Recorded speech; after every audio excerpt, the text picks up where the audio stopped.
Parents of Reddit, what lessons have you tried to teach your kids that completely backfired? One of my 5-year-old twins was still having occasional accidents because she would go and get so caught up in playing/doing something else that she just wouldn't go and would pee her pants. To combat this, we would give her a special prize of some variety when she wouldn't have an accident. This, in turn, caused her twin sister to start having accidents so she could get prizes for not having accidents, even though she was fine on this front beforehand. We had to rethink our methods. My kids were begging for a pet. I don't want to take care of a pet, and I told them they don't clean up after themselves without me hassling them, so why would they clean up after a pet without me hassling them? Told them if they could keep their room clean for 6 months without me telling them, they could get a pet. Youngest child proceeds to clean room, then move clothes and sleeping bag into a hallway and lock his door so his room can't get dirty as he sleeps in the hallway. My dad tried to implement the whole, you must eat all the food on your plate in our house during meals. My mom was never a fan of that lesson, but my dad was stubborn, so she let it go. Well, one day my sibling had 2 to 3 bites of food left on their plate, and it was very clear that they were absolutely full and couldn't eat another bite. Dad wasn't having it and insisted they could not leave the table until all the food on their plate was gone. My sibling realized they weren't going to convince our dad that they were too full and finished the last few bites and then proceeded to vomit on the table and our dad. He stopped enforcing the rule after that. Not a parent, but as a child, I noticed my sister writing her name on the walls when she was drawing on them with crayon. Taking on the role of helpful big sister, I informed her if she was going to graffiti things, she shouldn't write her own name and give herself away. A few weeks later, she was carving patterns into the wooden desk in the study and carved my name into it instead.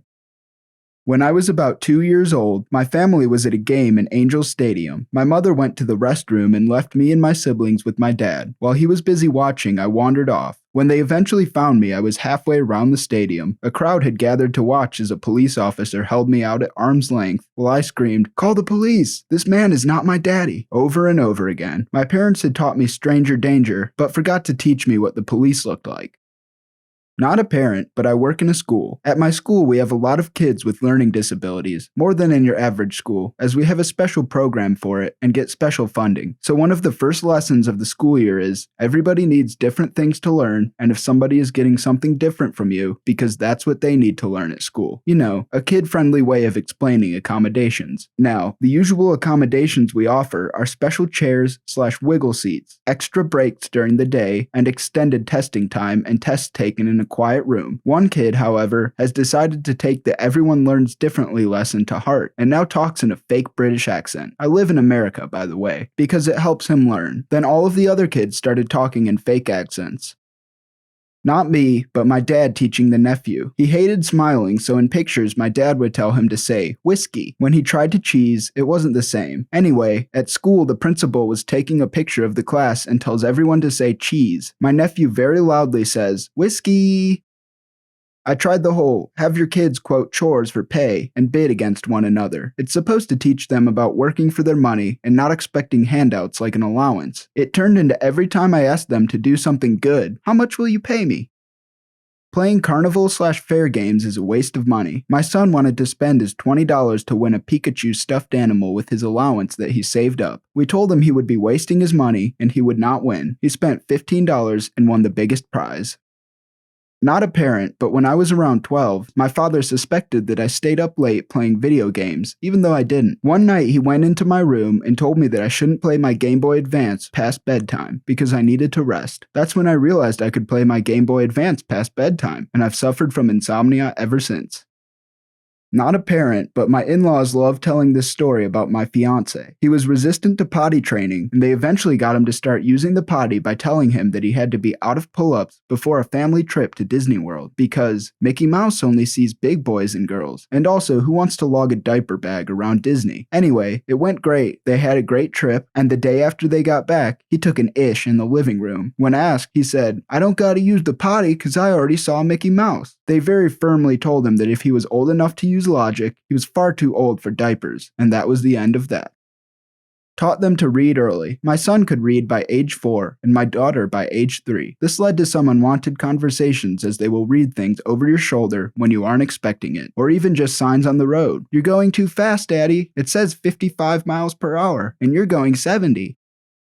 When my older son was about 3 or 4 years old, we realized he was starting to act very spoiled and materialistic. We always tried to make him see how lucky he had it, but he constantly begged us for every toy, candy, and treat he saw anywhere and everywhere. Around that time, I came across a great photo spread that involved a photographer traveling around the world and snapping photos of different children with their most prized possessions. And of course, kids in the US, Canada, and Europe were mostly photographed in rooms filled with stuff, but there were also photos of children from impoverished nations, usually showing the child with only one old, dirty stuffed animal. I thought I was going to accomplish this brilliant parenting move by sitting him down and going through the photos with him. I'd explain how the kids with rooms like his were beyond lucky, and he should feel more than satisfied with all the great stuff that he had. Then I would show him the other photos, and he would finally understand that there are so many other children in the world with far less than he had. We looked through the photos and talked about each one. Finally got to the one with a little boy standing on his cot with his one possession, a well-loved, dinky-looking stuffed monkey. My son looked at it for a long time. I could see his wheels spinning. Success, I thought. After a long bit of silence, he finally looked up at me, gave me a sweet smile, and said, "I want that monkey." As the kid and not the dad. When I was 11, my father caught me smoking. As punishment, he made me finish the whole pack. I hated my first cigarette and had no intention of ever smoking again, but after smoking that pack, I would try to hang out with the older kids and smoke with them, because after all, my punishment wasn't as bad as the usual whooping, and they found me funny to have around. I smoked until I was 37 or so. Yeah, my dad was an idiot and a jackass. I wasn't trying to teach him, but I asked my 3-year-old what the colors of traffic lights mean. Green means go, red means stop, and yellow means speed up. From his experience, I guess that made sense. Also made me more aware of how I'm driving. When my daughter was 10, she wanted to try out for a community theater version of Beauty and the Beast. She got nervous though, and almost backed out because she was so sure she wasn't going to make it. My husband, who did some acting in high school, stepped in and said that he would also audition, even though he knew he was never going to make it. He wanted to demonstrate to her that it's okay to audition for something that you don't think you're going to make. She ended up not only just making it, but she got the part of Chip. My husband got the part of Maurice, Belle's father. He didn't even want to be in the play. I wanted to teach my son the value of money and work ethic because he kept wanting Robux. I decided it would be a great teaching moment, and it's a win-win opportunity, as he was just getting to the age in which I think he could start doing some chores around the house. He really wanted to buy some skin or something, so I created a chore chart and gave each chore a value. We established a schedule and everything. It was working out majestically. Every day without asking, he was doing dishes, cleaning his room, picking up the dog poop. It was epic. Then one day I come home and nothing had been done. I asked him, "Hey man, what's up with the dishes? Oh, and go and pick up the dog poop too." He simply replied, "Nah." Fighting back the rage, I simply said, "Excuse me?" He said he made enough money over the last few days that he bought a skin, and he was good now. It was hard to argue. When my daughter was about 5, she asked why we need rain. I explained to her that we need it to grow all the food we eat that are plants. She asked why we needed the veggies, and I used this as an opportunity to get her to eat veggies. So I told her if she wanted to grow up at all, she needs to eat lots of veggies. This kid has requested cucumbers or carrots or bell peppers or any crunchy kind of veggie as her snack since then. It's pretty awesome, but now I can't enjoy a bag of chips at home anymore. She'll walk in and shake her head and tell me to go easy because you're done growing up, so you can only grow out. This was like 7 or 8 years ago. My teenage son was staying up super late on his laptop doing teenage internet things and effing up in school. So we put parental controls on the router so that the internet would be turned off from 11 p.m. to 7 a.m. This of course impacted my wife and I because we lost all internet access during those hours too. Grumble, grumble, darn kids, etc. Anyway, he was way more tech savvy than we were, so he was able to bypass the parental controls and stay online as late as he wanted to. So the end result of parental controls was that the parents didn't have any internet, but the teenager did. Too funny. When I was a Cub Scout, my family and I attended a large fundraising dinner. This included a raffle with many prizes, the best of which was a brand new pool table. At the time, I had an allowance of $2 per week. I asked my parents if I could use up my allowance money for the next 6 weeks and spend $12 on raffle tickets to try winning the pool table. Everyone wanted that prize, and everyone was adding handfuls of tickets. There were dozens upon dozens stuffed into the jar. My parents decided that this would be a good lesson about the dangers of gambling. They agreed to let me use my allowance for the next 6 weeks, but warned that I wouldn't win the prize and would not be given any more money for quite some time. I'd have to learn the hard way not to pay with cash that I didn't have. I won the pool table. As good people, we taught our kids that littering isn't nice. As humans, we also let some curse words fly in front of them. We were at our city's 4th of July celebration when the oldest was 4. We were walking around and someone tossed their trash on the ground. Captain Litterbug flew into action, picked up the trash, and yelled, "Hey a-hole, you dropped this," while tapping them on the butt. My daughter used to always unbuckle her seatbelt to reach for things in the car, then not put it back on. We had a minivan at the time, so she was always moving around, saying, "I just need my backpack," or whatever, and we were always telling her to sit down and get her seatbelt back on. She was maybe 8-ish. I was home one night when she burst through the door crying, blood on her face and clothes, and holding a t-shirt to her face. Husband close behind, shirtless. Husband looking very sheepish. I asked what in the world happened to them, thinking they had been in an accident. Nah, just a backfired lesson. Husband tried to show her what could happen if she wasn't buckled, and he had to slam on his brakes. He claims he just tapped them, but he clearly didn't plan for her to propel forward, face hitting the seat adjustment thing on the back, bloodying her nose. He took his shirt off to help her stop the blood. Not sure if that helped her learn a lesson, but the car roaming seemed to subside, and she's a 19-year-old driver now who always wears her seatbelt. Told kids that if they were bad, they would get coal in their stockings on Christmas. "What's coal?" they asked. "Well, it is a rock that you can light on fire." They now want coal.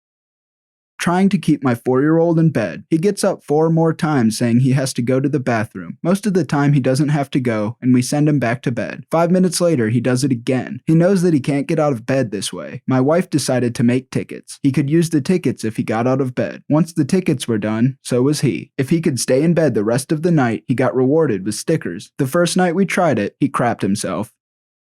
Not me, but my wife. Sat our daughter down when she was 4 and showed her the UNICEF Starving Children commercial. My wife's intention was to get our daughter to understand how much she should appreciate what she has. Now, because we live in a small town that is upwards of 70 to 80% Caucasian, my daughter hadn't really encountered too many people in her life of different nationalities and creeds. So out shopping the following day in line at a local grocery store, my wife was in the line behind a black gentleman, to which my daughter very loudly announces, "Mom, look, it's one of the people that live in the dirt." Thank goodness he had a sense of humor. My wife went about 50 shades of red and regretted her approach to being thankful for what you have.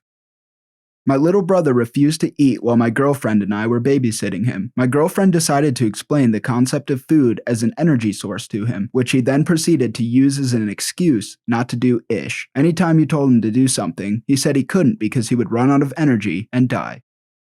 At dinner with the fam, starting a swear jar in which we all agree the money will go to help animals at the local shelter. Got all the rules down with the kids and they're excited to start. Daughter, 8, says, "Well, ish, I'm gonna help the animals. I'll be right back." Before wife and I can even process what she got away with, our son, 6, blurts out, "F yeah, me too," both running to get money from their rooms. Not a parent, but when I was little, about 3 or 4 maybe, it was a long time ago, my aunt tried teaching me a lesson, which backfired on her. I used to stay with my aunt a lot as a kid because she lived in a caravan, and it was cool. Plus it gave my parents a free weekend every once in a while. One day in the car, on the way back from shopping, my aunt decides to have some real talk. She says to me, "If someone tries to make you do something you don't want to do, you say no. You don't have to do anything you don't want to." Now, of course, aunt was saying this in reference to drugs, peer pressure, etc. Unfortunately for this aunt, I took this a bit too literally. We got back from shopping, and she asked me to take in a few things with me. My immediate response was, "No, I don't want to do this, and you can't make me," and I tried it off inside. Aunt told this to my mom, and she couldn't help but laugh. In fact, my mom still laughs about it to this day.